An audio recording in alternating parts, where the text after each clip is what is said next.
2024 లేదా 25లో డిగ్రీ లేదా బీటెక్ చదివారా? సాఫ్ట్‌వేర్ జాబ్ కోసం ఎదురు చూస్తున్నారా? అయితే కోడ్ జ్ఞాన్ 100 డేస్ కోర్సులో చేరండి. జాబ్ సాధించండి. Welcome to Suman TV. నేను మీ సుమన్ టీవీ నాగ్. వైఎస్ అన్ని యాదవ్ ఎన్ఐఏ రహస్యంగా ఇతను విచారణ చేస్తున్నట్లయితే తెలుస్తోంది. అది కూడా జ్యోతి మల్హోత్రా తోటి. నిజానికి మనం చెప్పుకోవాల్సింది ఏదైనా ఉంది అని అంటే, యుద్ధం జరిగిన తర్వాత అతను వెళ్ళాడా, లేదు అనుకుంటే అంతకుముందు ఉన్నటువంటి వీడియోనా అనేటువంటి దాని మీద కొంత క్లారిటీ రావాల్సినటువంటి అవసరం అయితే ఒకటి ఉంది. ఒకవేళ యుద్ధం జరిగిన తర్వాత అక్కడికి వెళ్ళుంటే నిజంగానే కొన్ని విషయాల్లో అది చేయటం అనెతికల్, తప్పు అని చెప్పడంలో ఏమాత్రం సందేహం లేదు. పాకిస్తాన్ నుంచి దుబాయ్ మీదుగా చెన్నై ఎయిర్పోర్ట్కి అది కూడా రహస్యంగా వెళ్తూ ఉంటే ఎన్ఐఏ వాళ్ళు పట్టుకున్నారని చెప్పేసి తెలుస్తుంది. అండ్ జ్యోతి మల్హోత్రాని ఇతన్ని కలిపి విచారణ చేస్తున్నట్లయితే ఒక సమాచారం అయితే ఉంది. అది ఏ మేరకు నిజం, ఏ విధంగా ఉంది అనేది ఈరోజు మనతో పాటు హైకోర్టు అడ్వకేట్ అలాగే రవీంద్రనాథ్ గారు ఉన్నారు. అది వారి మాటలోనే తెలుసుకుందాం. Hello sir. హాయ్ అండి నాగరాజ్ గారు. ఎంటైర్ ఎపిసోడ్ కనుక మనం చూస్తే అండి, ఎప్పుడెప్పుడు ఏ రకంగా ఏం జరిగింది, ఎన్ఐఏ ఇతని మీద అలాంటి ఆంక్షలు కానివ్వండి, లేదంటే రహస్య స్థావరాల్లోకి తీసుకుని వెళ్ళి విచారణ చేయడానికి గల ప్రధాన కారణాలు ఏమై ఉంటుందంటారు? ఎలాంటి క్లూని ఇతను వదలటం వలన అవన్నీ బయటపడ్డాయంటారు అసలు? వైఎస్ అన్ని యాదవ్ ఇతను ఒక తెలుగువాడిగా వివిధ దేశాలని పర్యటిస్తూ అక్కడ ఉన్నటువంటి విశేషాలని మన తెలుగు ప్రజలకు పరిచయం చేస్తూ కూడా కొన్ని అనేక రకాల వీడియోలు కూడా చేసి ప్రాచుర్యానికి రావడం అయితే జరిగింది. అయితే కొద్ది నెలల క్రితం ఇదే వైఎస్ అన్ని యాదవ్ ముఖ్యంగా బెట్టింగ్ యాప్స్ని ప్రమోట్ చేస్తూ కూడా కొంత వివాదాల్లోకి వెళ్ళారు. దాని మీద ఆల్రెడీ తెలంగాణ పోలీసులు ఆయన మీద ఎఫ్ఐఆర్ నమోదు చేశారు. అదేవిధంగా లుక్అవుట్ నోటీసులు కూడా ఆయన మీద చేయడం జరిగింది. అంటే ఇండియాలోకి ఎప్పుడు ప్రవేశించిన లుక్అవుట్ నోటీసులు అంటే ఎప్పుడైనా అంటే ఎయిర్పోర్ట్స్ కానీ లేకపోతే మనకు పోర్ట్స్ అన్ని ప్రదేశాల్లో కూడా ఎక్కడైనా దొరికితే మాత్రం ఇమీడియట్గా రెడ్ కార్నర్ నోటీసులు కూడా ఇష్యూ చేసినట్టుగా తెలుస్తుంది. అంటే ఈయన ఒకవేళ దేశాన్ని విడిచి పారిపోయే సందర్భంలో కూడా భారతదేశాన్ని తీసుకోవాలనే ఉద్దేశంతో ఈయన మీద ఆల్రెడీ మనకి ఒక ఇష్యూస్ కూడా చేయడం జరిగింది. లుక్అవుట్ నోటీసులు ఇష్యూ చేశారు.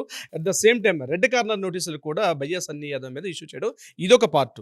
ఇదిలా ఉండగా రీసెంట్గా మనకి పెహల్గాం దాడి జరిగిన తర్వాత ఇదే వైఎస్ అన్ని యాదవ్ ముఖ్యంగా పాకిస్తాన్ ప్రాంతాన్ని పర్యటిస్తూ కూడా కొన్ని వీడియోలు రిలీజ్ చేసినట్టుగా మనకి తెలుస్తుంది. అంటే ఇంతకుముందు బెట్టింగ్ యాప్స్లో ప్రమోట్ చేసి ఏం చేశారంటే ముఖ్యంగా బంగ్లాదేశ్, శ్రీలంక, నేపాల్, బంగ్లాదేశ్, అదేవిధంగా మనకి పాకిస్తాన్ మీదుగా దుబాయ్ వెళ్ళినటువంటి ఒక జర్నీలో చాలా ఫొటోస్ చేయడం కూడా జరిగింది. అయితే దాన్ని పెద్దగా వివాదం కాలేదు. ఆయన అక్కడ వెళ్ళడం, అక్కడ ఎలా ఉంటుంది, రోడ్స్ ఏంటి, అక్కడ ఇంపార్టెంట్ ప్రదేశాలు ఏంటి పరిచయం చేస్తూ వచ్చారు. కానీ మొదటగా ఉండే బెట్టింగ్ యాప్స్ వల్ల కొంత ప్రమాదం జరిగింది దీనికి. బెట్టింగ్ యాప్స్ మీద అరెస్ట్ చేసిన తర్వాత అయితే ఇదంతా ఒక పార్ట్ అయితే రీసెంట్గా ఆయన మీద చేసినటువంటి ఈ ఆరోపణలు నిజమా కాదని పక్కన పెడితే నిన్న చెన్నై ఎయిర్పోర్ట్లో మన 29th చెన్నై ఎయిర్పోర్ట్ దిగుతూ అక్కడ ఎన్ఐఏ పోలీసు అంటే నేషనల్ ఇన్వెస్టిగేషన్ ఏజెన్సీ వాళ్ళు ఆయన మీద ఇమ్మీడియట్గా ఆయన్ని కస్టడీలో తీసుకొని విచారిస్తున్నారు అని చెప్పడం జరిగింది.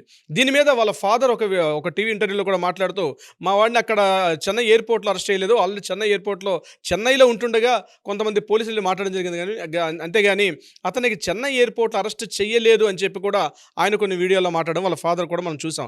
ఇది కాకుండా అసలు ఈ ఎన్ఐఏ వాళ్ళ ఇన్వెస్టిగేషన్ అంటే భారతదేశం యొక్క దేశద్రోహం కేసు, భారతదేశంలో ఉన్నటువంటి సైనిక రహస్య స్థావరాల యొక్క దాని యొక్క డీటెయిల్స్ అన్నీ కూడా పాకిస్తాన్కి చేరవేశాడు అన్నటువంటి ఒక అభియోగం ఈయన మీద నమోదవడం జరిగింది.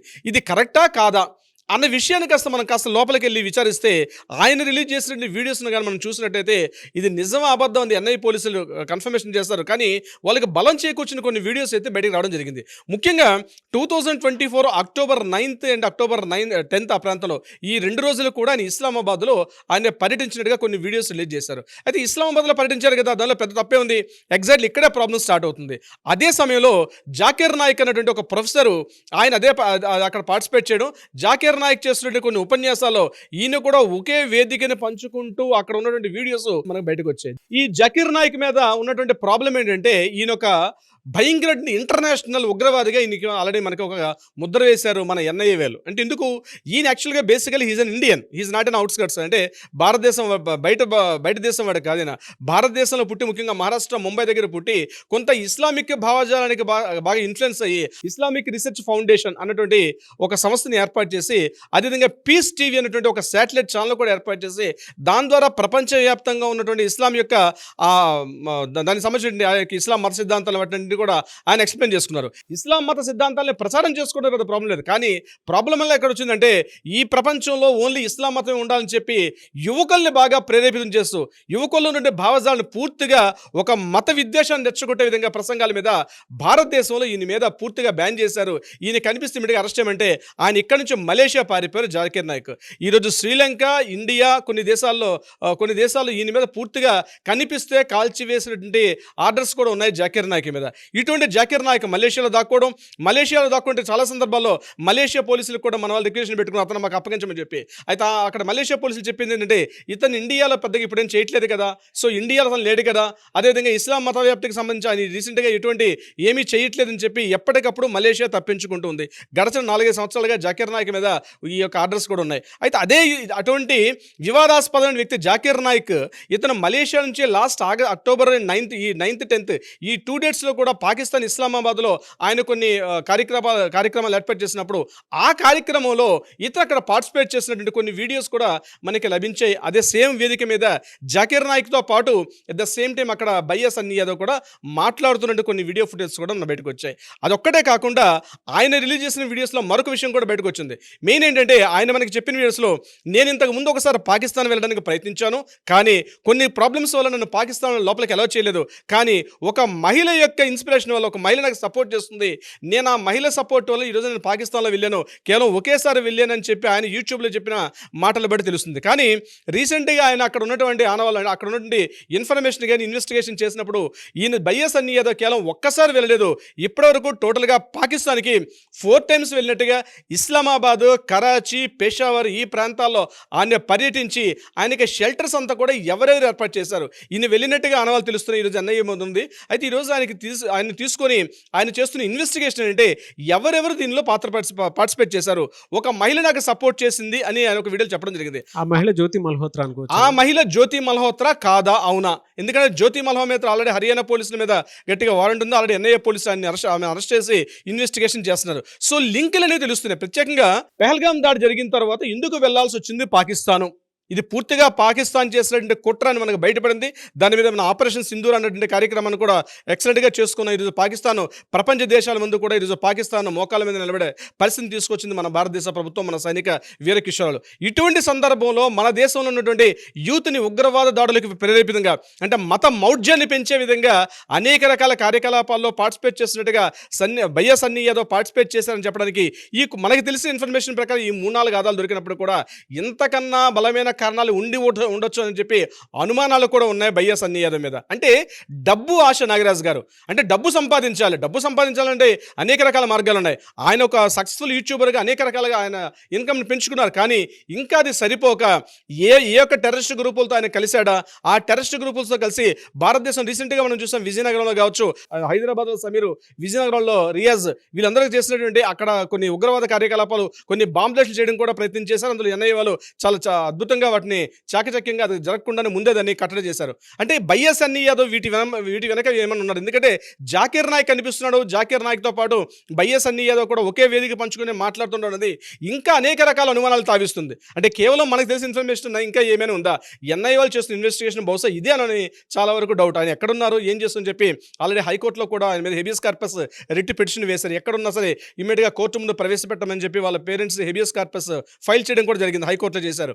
అయినప్పటికీ కూడా ఇప్పటి వరకు బయ్యా సన్నీ యాదవ్ ఎక్కడ ఉన్నారు, ఎవరు ఇన్వెస్టిగేషన్ చేస్తున్నారు, ఎన్ఐఏ పోలీసులు అదుపులో ఉన్నారా లేదని కూడా ఎక్కడ కూడా మనకు అఫీషియల్గా ఎక్కడ కూడా ప్రకటన రాలేదు. బహుశా తొందరలో వచ్చే అవకాశం కూడా ఉంటుంది. ఏదేమైనప్పటికీ కూడా ఒకటి గుర్తుపెట్టుకోవాలి నాగరాజు గారు, భారతదేశం ఉంటూ ఈ భారతదేశం మనకు కల్పించే అనేక సౌకర్యాలు మనం పొందుతూ ఈ దేశం మీద కనీసం కృతజ్ఞత లేకుండా డబ్బు ఆశపడి విదేశీ ముష్కర మూకలకి మన జీవితాన్ని అర్పించుకుంటే ఇటువంటి పరిస్థితి వస్తుందని చెప్పి it's a great lesson for everyone. ముఖ్యంగా ఇటువంటి ఈ యొక్క టూర్లు చేసే వాళ్ళకి భారతదేశం మీద ట్రావెల్ చేసండి, విదేశాలకు ట్రావెల్ చాలా మంది చేశారు, అందరి మీద ఇటువంటి అభియోగాలు లేవే. కేవలం బయ్యా సన్నీ యాదవ్ మీద ఎందుకు వచ్చిందంటే ఏదో ఉంది, నిప్పులేందా పొగరాదు. ఇక్కడ నేను బయ్యా సన్నీ యాదవ్ ప్రత్యేకంగా నేను వ్యతిరేకంగా చెప్పడం ఉద్దేశం కాదు కాబట్టి ఏదో ఉండొచ్చు, మేబీ అది జరగకూడదు అనుకుందాం. ఆయనకి అటువంటి ముఠాలతో సంబంధం లేదు, క్లీన్ చిట్గా బయటకు వస్తాడని మనం ఆశిద్దాం నాగరాజు గారు. ఇది దేశానికి సంబంధించినటువంటి విషయం. కొందరు ఇప్పుడు ఆయన వీడియోస్ ఎవరైతే ఫాలో అయ్యేటువంటి వాళ్ళు ఉంటారో మీరు పాజిటివ్గా ఆలోచించడంలో తప్పలేదు, కానీ దేశానికి సంబంధించినటువంటి విషయంలో ఎవరైనా ఏదైనా మాట్లాడేటప్పుడు ఆలోచించుకొని కామెంట్ బాక్స్లో పోస్ట్ చేయండి. ఎందుకు అనంటే ఎన్ఐఏనే అదుపులోకి తీసుకుంది అనంటే ఏం జరుగుతుంది అనేటువంటి దాని మీద ఎవరికి అవగాహన లేదు. అలా అని చెప్పేసి ఎవరు పడితే వాళ్ళు ఏది పడితే అది మాట్లాడడానికి కూడా న్యూస్ స్ప్రెడ్ చేయరు. అది ఆ ఫాలోవర్స్ ఎవరైతే ఉంటారో అది మీరు గమనించాలి. ఇది దేశానికి సంబంధించినటువంటి ముఖ్యమైన అంశం. అదొక్కటి మీరు గుర్తుపెట్టుకోండి. ప్రీవియస్ వీడియోలో మీరు మాట్లాడిన దాని మీద కింద కామెంట్ బాక్స్లో చాలామంది ఇలా మాట్లాడుతున్నారు, అలా మాట్లాడుతున్నారు అని చెప్పేసి పెట్టడం జరిగింది. ఆహా, దేశ భద్రతకు సంబంధించినటువంటి విషయం. ఎవరు ఏ విధంగా అయినా సరే మాట్లాడడానికి దేశానికి సంబంధం, అంటే నీ ఇంటికి, నీ సమాజానికి, నీ రాష్ట్రానికి, నీ దేశానికి సంబంధించినటువంటి విషయం ఇది. దాంట్లో ఎవరైనా సరే చొరవ తీసుకొని అలా చెయ్యొద్దు, ఇలానే ఉండాలి అని చెప్పేసి బాధ్యతతో కూడుకున్నటువంటి విషయాలే మాట్లాడతారు. అందులో ఎక్కడ తప్పు ఉండదు. దాని కనుక మీరు ఖండిస్తే అది ఇంకొక అతిపెద్ద దేశద్రోహం. ఎగ్జాక్ట్లీ నాగరాజ్ గారు, అవునండి. ఎనీవే సార్, థ్యాంక్ యూ అండి. Thank you so much Ravindranath గారు. Thank you so much Nagaraj గారు. సుమన్ టీవీలో మీ పర్సనల్ అండ్ బిజినెస్ ప్రమోషన్స్ కోసం కింది నెంబర్కి కాంటాక్ట్ చేయండి.